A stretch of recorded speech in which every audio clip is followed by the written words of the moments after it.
quietinho assim, não sabe que tu é barulhento desse jeito, não. Rapaz do céu.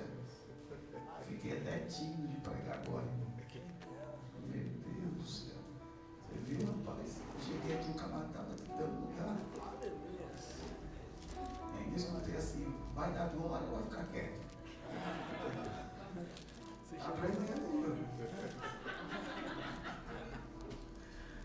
Aleluia. O professor está fazendo bom discípulo. Deus abençoe a todos, minha família. Deus abençoe. Lucas capítulo 15, verso de número 24. Apenas quem achou, diga amém. Amém. Porque este meu filho estava morto e reviveu, tinha se perdido e foi achado, e começaram a alegrar-se. Amém? Tome assento, pode sentar. Hoje é o culto específico da palavra e eu quero, neste momento, falar um pouco acerca desta parábola chamada de filho pródigo. Mas para entendermos ela, temos a necessidade de compreendermos o contexto. E o contexto desta parábola inicia-se no primeiro versículo do capítulo 15. O capítulo 15 de Lucas, ele é conhecido como o capítulo das coisas perdidas. Nele nós vamos encontrar a ovelha que foi perdida, a dracma que foi perdida e o filho que se perdeu. Por isso, no entanto, ele é conhecido como o capítulo das coisas perdidas. E Cristo traz uma série de parábolas para orientar, ensinar aqueles que estavam em volta dele acerca do homem pecador. Perceba que esta história ou estas parábolas ou este fato inicia-se bem no primeiro versículo do capítulo 15, devido Cristo se assentar juntamente com os publicanos e pecadores, e os escribas e fariseus daquela época, que era a religião ortodoxa, não compreendia, não entendia o motivo pelo qual, sendo Cristo o Filho de Deus, como é que ele pode se assentar com homens pecadores? Então Cristo, para ensinar acerca do porquê que ele se assentava com homens pecadores, ele então inicia esta série de parábolas. Porém, por mais que se conta 3 parábolas, é uma só parábola. Vou repetir, por mais que se conta 3 parábolas, se é apenas uma parábola. Por que razão?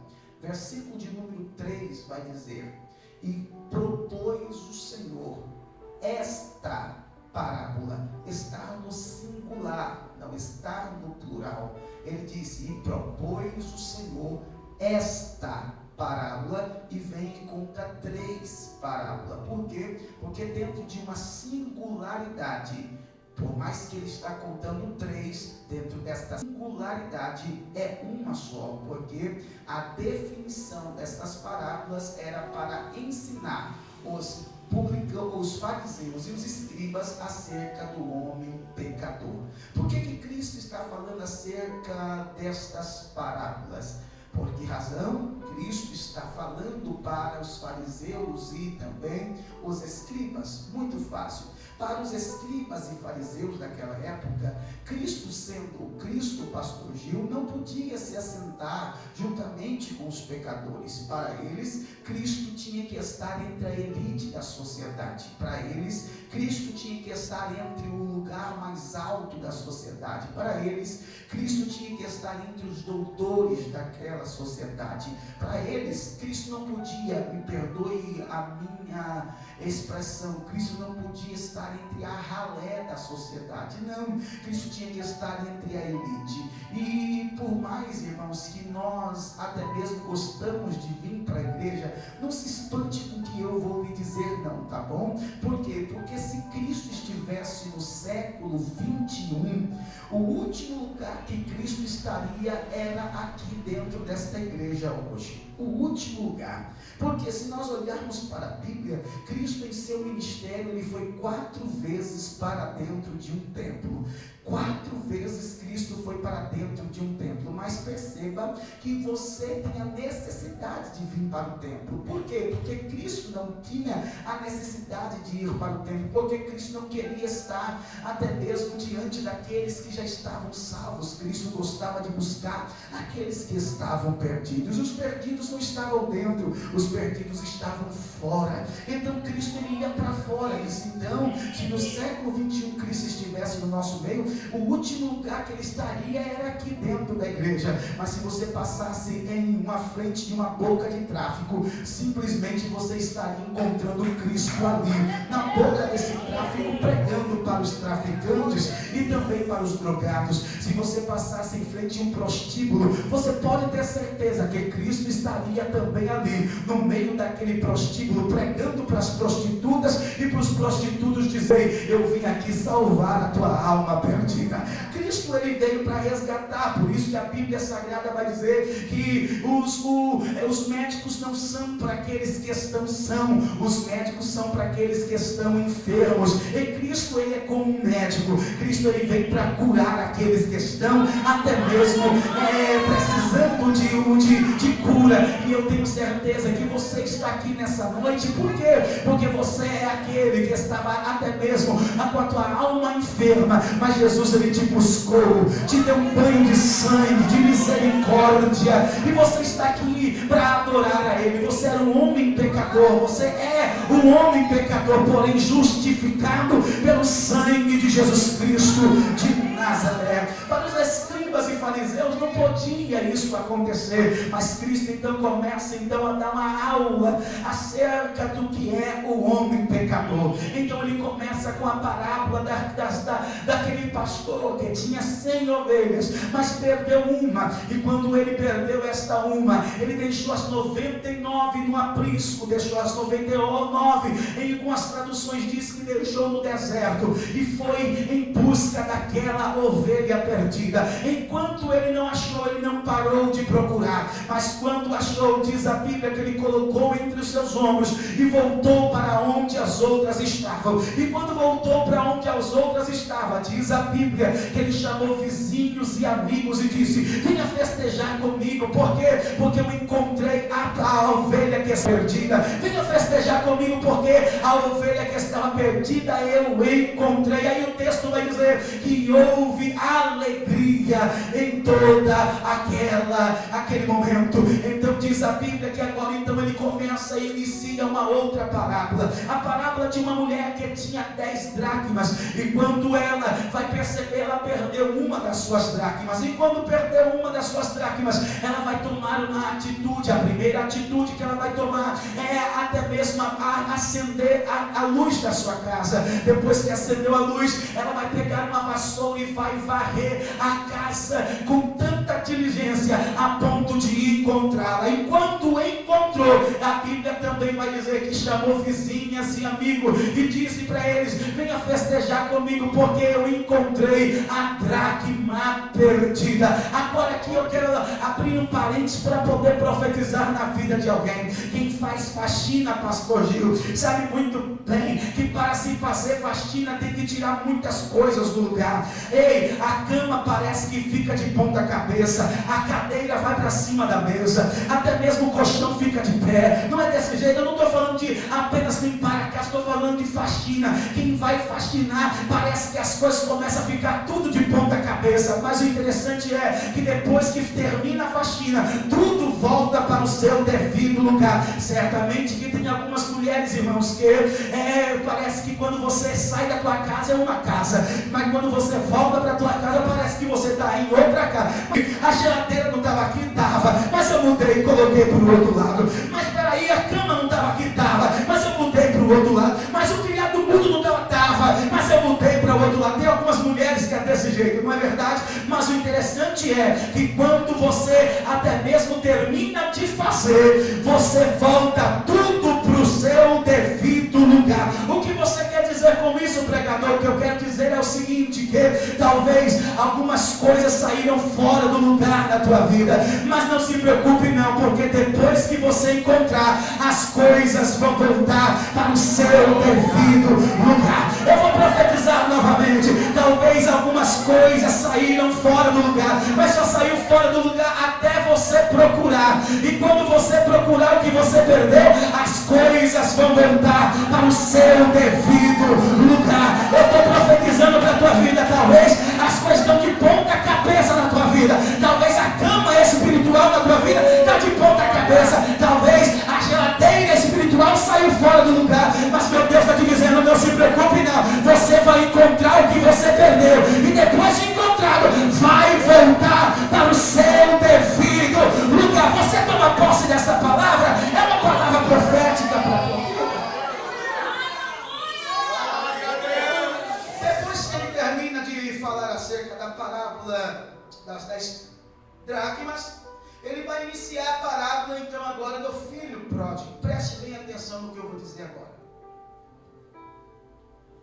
Nessas 3 parábolas, o Gil, que é contador, então sabe mexer muito com cálculo, né? Gil,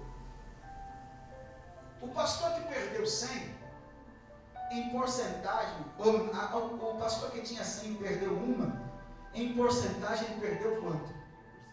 1%. A mulher que tinha 10 perdeu uma, perdeu em porcentagem quanto? 10%.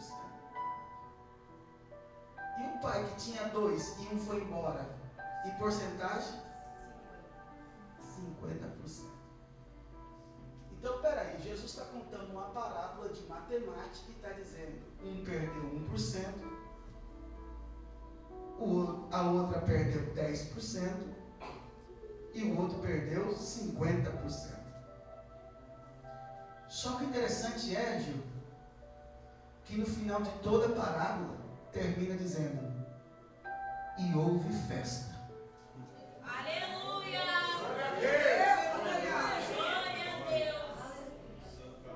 Por que houve festa?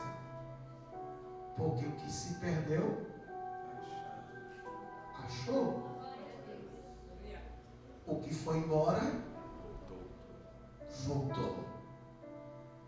Ou seja, voltou a ficar com 100%.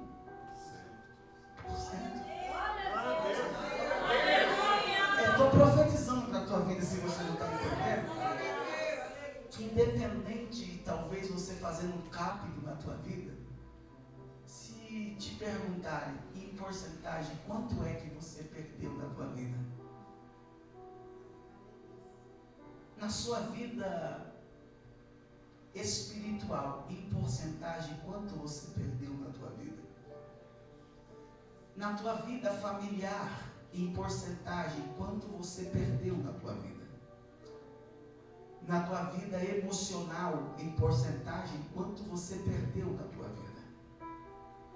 Na tua vida física, em saúde, em porcentagem, quanto você perdeu em tua vida?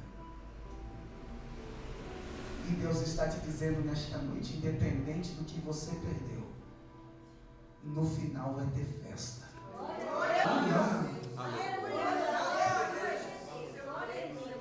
Eu estou profetizando na tua vida, se você não está entendendo, que no final de tudo não vai terminar assim. Vai voltar a ser como era antes. Tem gente aqui já chorando porque entendeu a palavra. Deus está te dizendo, perdeu, a vida é de perca, só que tem um porém, com Cristo é assim, perdeu hoje, ganha ou volta amanhã. Aleluia. Glória a Deus, aleluia. Pode ser que a tua vida parece que está um ciclo dizendo assim, só perca, só perca, só perca. Só que Jesus está te dizendo, este ciclo vai vir, aí vai dizer agora é só ganho. Só ganho, glória. Será que você pode profetizar para 2 pessoas aí e dizer, chega de perder, agora está na hora de recuperar o que perdeu? Será que você pode profetizar para 2 pessoas, chega de perder, está na hora de você recuperar o que você perdeu? Isso. Isso, profetiza para duas pessoas aí. Chega de perder. Isso. Está na hora de você recuperar o que você perdeu. E quando você recuperar, eu vou profetizar aqui. Prepare o culto de ação de graça. Parece que é coisinha de pregador, né? Não é não. Pega isso para a tua vida. Prepara o culto de ação de graça com muita Coca-Cola e coxinha. Porque vai ter festa lá na tua casa. Vai ter festa. Mas como é que pode ter festa? Perdeu. Eu não estou fazendo festa porque eu perdi. Eu estou fazendo festa porque aquilo que eu perdi, eu recuperei. Oh glória! Eu não estou fazendo festa porque eu perdi, não. E mesmo que eu tivesse que fazer festa porque eu perdi, eu faria. Mas eu não estou fazendo festa porque eu perdi. Eu estou fazendo festa porque o Cristo que eu sirvo, Ele fez recuperar o que eu perdi.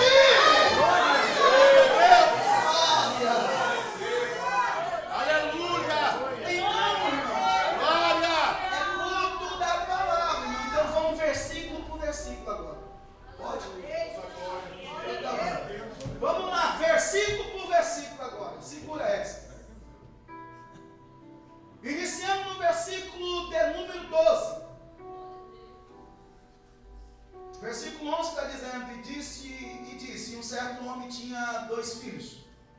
E o mais moço deles disse ao pai: Pai, dai-me a parte dos bens que me pertence. E ele repartiu a sua fazenda.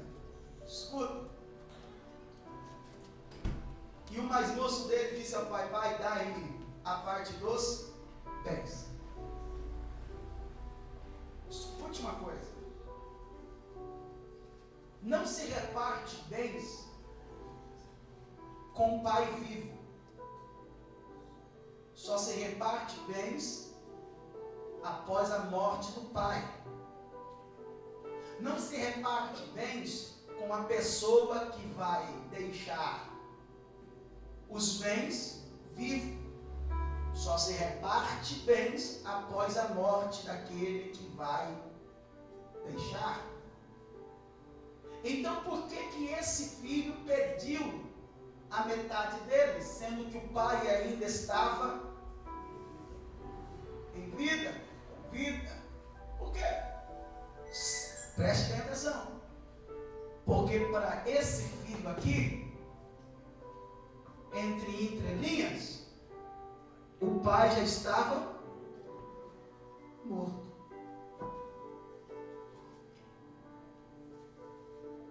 E para o filho que tem o pai como morto, a única coisa que ele quer é o que o pai tem para lhe oferecer. Eu não quero mais saber do pai. Eu só quero saber o que o pai tem para me dar. Eu não tenho mais conexão com o pai. Eu só quero saber o que o pai tem para me dar. Eu não quero saber se ele está vivo. Eu só quero saber se ele tem para me dar. Porque quem perde a conexão com o pai, só quer o que o pai tem para lhe dar. E depois que o pai dá, não fica. Vai embora. Quantas pessoas você conhece assim?